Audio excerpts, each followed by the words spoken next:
തൊട്ടടുത്തൊക്കെ അന്വേഷിച്ചപ്പോൾ ഈ കുട്ടിക്കൊരു ആൺ സുഹൃത്തുണ്ടെന്ന് മനസ്സിലായി. അപ്പോൾ ഈ കുട്ടിയെ കൊണ്ടുപോയ അവരുടെ വല്യമ്മയുടെ ഒരു മൊബൈൽ ഫോൺ കൊണ്ടുപോയിട്ടുണ്ടായിരുന്നു. നമുക്കത് സ്വിച്ച് ഓഫ് ആയിരുന്നു, നമുക്കത് കിട്ടിയില്ല. ഒരു ഇൻസ്റ്റാഗ്രാമിലൂടെ ഒരു കൂട്ടുകാരി ഇങ്ങനെ ആ പയ്യനെ ഫോട്ടോ കാണിച്ചു. അപ്പോൾ തന്നെ നമ്മൾ ഇവിടുന്ന് ടീമിനെ കൂടെ തന്നെ വിട്ടു. നമ്മൾ ഇവിടെ ടീമിനെ വിട്ടപ്പോൾ തന്നെ ഏകദേശം നമ്മളും അവരുമായിട്ട് കുറേ അകലത്തിലായിരുന്നു. ഫോൺ നമ്പർ അറിയില്ല, ഇങ്ങനെ ഇൻസ്റ്റാഗ്രാമിലൂടെയാണ് ഞങ്ങൾ മെസ്സേജൊക്കെ ഇടുന്നതെന്ന് പറഞ്ഞു. ആ പയ്യനെ കൊണ്ട് നമ്മൾ മെസ്സേജ് ഇടിപ്പിച്ചു.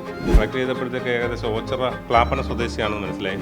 5-ാം തീയതി പോയ കുട്ടി അപ്പോൾ 26-ാം തീയതി നമ്മൾ ഇവിടുന്ന് യാത്ര ആരംഭിച്ചു. 27-ആയി, 28-ാമത്തെ ദിവസം ഇന്ന് 28-ാം തീയതിയാകുന്നു. വീട്ടുകാർക്കൊക്കെ വളരെ വിഷമം ഉണ്ടായിരുന്നു, ഞങ്ങൾക്കും പോലീസ് ഉദ്യോഗസ്ഥർക്കും വളരെ. എന്തായാലും പോലീസിൻ്റെ സംയോജിതമായ ഇടപെടലിലും എല്ലാ ഉദ്യോഗസ്ഥരുടെയും സഹകരണം ഉള്ളതുകൊണ്ടാണ് നമുക്ക് കുട്ടിയും കൂടുള്ള പയ്യനെയും നമുക്ക് എടുക്കാൻ കഴിയുന്നത്. കാരണം നമ്മൾ ഈ കാണിക്കുന്ന എഫർട്ടുകളുണ്ടല്ലോ, കാണാതെ പോകുമ്പോൾ കാണിക്കുന്ന വിഷമങ്ങൾ, അതിൻ്റെ 100-1 പോലും നമുക്ക് ഇവരെ വളർത്തുന്നതിന് എടുക്കണ്ട. എല്ലാ പേരൻസും പഴയ കൂട്ടുകുടുംബമൊക്കെ ഇല്ലാത്തതാണ് കുട്ടികൾ ഇങ്ങനെ ഇറങ്ങിപ്പോകാനുള്ള കാരണം.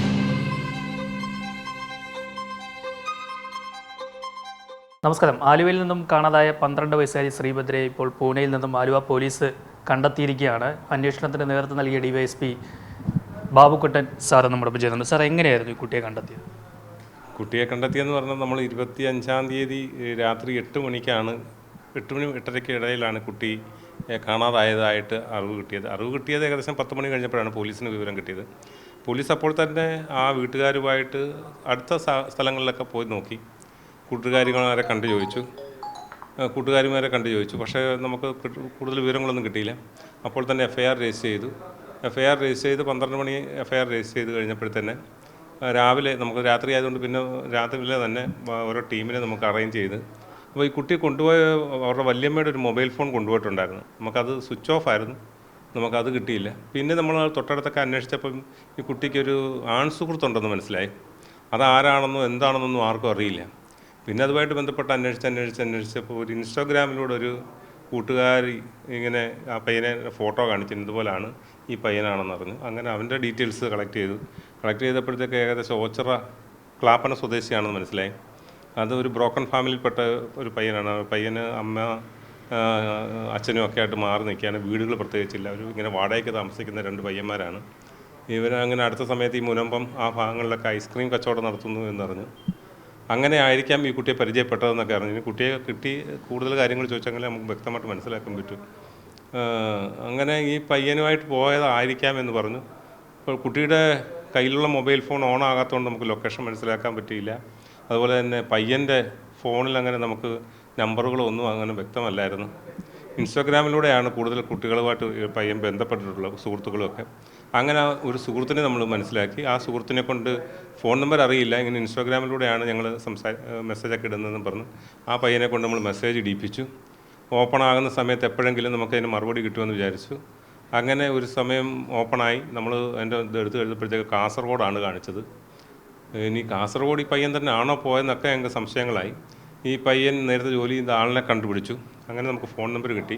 അത് വെച്ച് CDRകൾ അതുപോലെ തന്നെ ലൊക്കേഷനൊക്കെ നോക്കിയിട്ടൊന്നും ഫോൺ ഓൺ ആകാത്തതുകൊണ്ട് നമുക്ക് പറ്റിയില്ല. അപ്പോൾ തന്നെ നമ്മൾ ഇവിടുന്ന് ടീമിനെ കൂടെ തന്നെ വിട്ടു. നമ്മളിവിടെ ടീമിനെ വിട്ടപ്പോൾ തന്നെ ഏകദേശം നമ്മളും അവരുമായിട്ട് കുറേ അകലത്തിലായിരുന്നു. ഒരു ലൊക്കേഷൻ കിട്ടുമ്പോൾ തന്നെ ഇവർ മുംബൈ നമുക്ക് കാണിച്ചു, താന, അങ്ങനെ ഓരോ സ്ഥലങ്ങൾ കാണിച്ചു, അന്ധേരി കാണിച്ചു, അതുപോലെ തന്നെ ധാരാവി, ഇതൊക്കെ ലൊക്കേഷൻ കാണിച്ചപ്പോൾ ഞങ്ങൾക്കും പോലീസ് എന്ന നിലയിൽ ഞങ്ങൾക്കും ഭയം തോന്നി. കാരണം ബോംബെ പട്ടണത്തിൽ ഇവരെന്തിനാണ് പോയതെന്നൊക്കെ ഉള്ള ഇതായി. ഞങ്ങൾ പിന്നെ അവിടുത്തെ പോലീസ് ഉദ്യോഗസ്ഥരുമായിട്ട് ബന്ധപ്പെട്ടു. ഞങ്ങളുടെ ജില്ലാ പോലീസ് മേധാവിയും അതുപോലെ തന്നെ DGP ഒക്കെ തന്നെ ഈ കേസ് വേണ്ടി കണ്ടെത്തണം, നമ്മൾ പോലീസ് നല്ല രീതിയിൽ ഇനിഷ്യേറ്റീവ് എടുത്തു. നമുക്ക് ക്രൈം കാർഡുകൾ അവിടുത്തെ ഹിന്ദിയിൽ അവർക്ക് മനസ്സിലാകത്തക്ക രീതിയിൽ തയ്യാറാക്കി പെട്ടെന്ന് തന്നെ അയച്ചു കൊടുത്തു. അവരുടെ പോലീസ് ഉദ്യോഗസ്ഥരും അതുപോലെ തന്നെ നമ്മുടെ പോലീസ് ഉദ്യോഗസ്ഥരുമായിട്ട് നല്ലപോലെ കമ്മ്യൂണിക്കേഷൻ നടത്തി.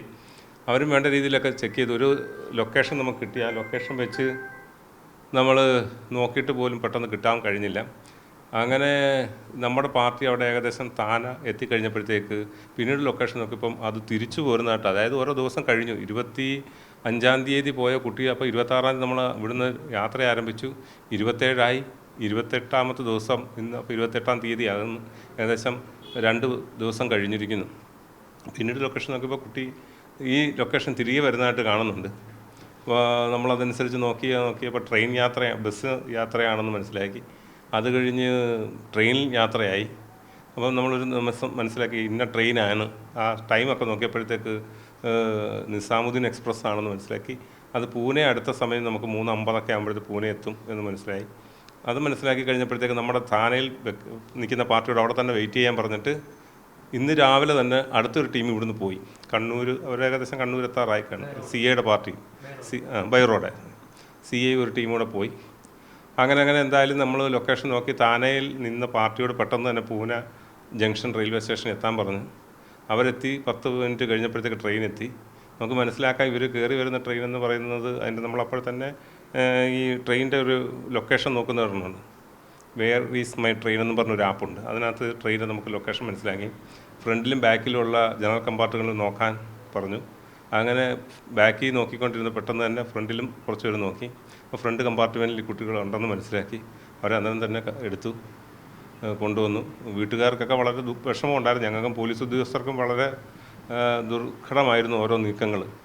എന്തായാലും പോലീസിൻ്റെ സംയോജിതമായ ഇടപെടലിലും എല്ലാ ഉദ്യോഗസ്ഥരുടെയും സഹകരണം ഉള്ളതുകൊണ്ടാണ് നമുക്ക് കുട്ടിയെയും കൂടെയുള്ള പയ്യനെയും നമുക്ക് എടുക്കാൻ കഴിഞ്ഞത്.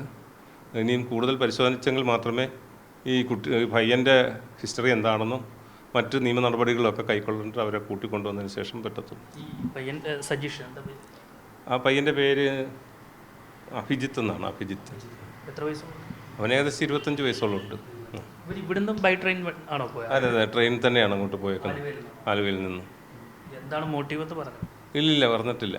ചിലപ്പം സ്നേഹത്തോണ്ട് കൊണ്ടുപോയതായിരിക്കാം, ഇഷ്ടപ്പെട്ടു പോയതായിരിക്കാം. പക്ഷേ ഞങ്ങൾക്ക് പോലീസിന് പറയാനുള്ളത് നമ്മൾ വളരെ കുഞ്ഞുങ്ങളെ വളരെ കാര്യമായിട്ട് ശ്രദ്ധിക്കുക എന്നുള്ളതാണ്. മാതാപിതാക്കൾ ഓരോ മൂവ്മെൻറ്റും വളരെ ശ്രദ്ധയോട് നോക്കുക.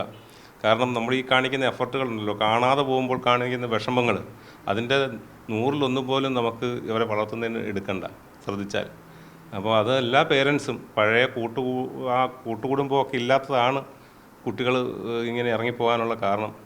കൂട്ടുകുടുംബ വ്യവസ്ഥിതിയൊക്കെ ഉണ്ടായിരുന്നെങ്കിൽ ഇത് കൂടുതൽ അറിയാൻ പറ്റും, ഓരോ കുഞ്ഞുങ്ങളുടെയും ചലനങ്ങൾ മനസ്സിലാക്കാൻ പറ്റുമായിരുന്നു. അവരോട് സംസാരിക്കുന്നില്ല. അതെ, സംസാരിക്കുന്നില്ല. അതെല്ലാം അവരെ നിരീക്ഷിക്കുന്നില്ല. അതായത് ദിവസവും കുട്ടികളെ മനസ്സിലാക്കുന്നില്ല പേരൻസ്. അതാണ് ശ്രദ്ധിക്കണം. DSP സാർ പറഞ്ഞ പോലെ തന്നെ ഈ കാണാതെ പോകുമ്പോൾ നമ്മൾ കാണിക്കുന്ന ഒരു വേവലാതി ഉണ്ടല്ലോ, ആ സ്നേഹമൊക്കെ ഉണ്ടല്ലോ, അതിൻ്റെ ഒന്നും പകുതി പോലും വേണ്ട അവർ കൂടെ ഉള്ളപ്പോൾ അവരോട് കാണിക്കേണ്ടത്. അങ്ങനെ കാണിച്ചാൽ ഒരിക്കലും ഈ കുട്ടികളൊന്നും വഴിതെറ്റി പോവില്ല എന്നാണ് അദ്ദേഹം പറഞ്ഞത്. അദ്ദേഹത്തിൻ്റെ എക്സ്പീരിയൻസിൽ നിന്നാണ് ഇക്കാര്യങ്ങളൊക്കെ വ്യക്തമാക്കിയത്. എന്തായാലും ആലുവ പോലീസിന് അഭിനന്ദനങ്ങൾ. വളരെ വേഗം തന്നെ ഈ കുട്ടിയെ കണ്ടെത്താൻ കഴിഞ്ഞു.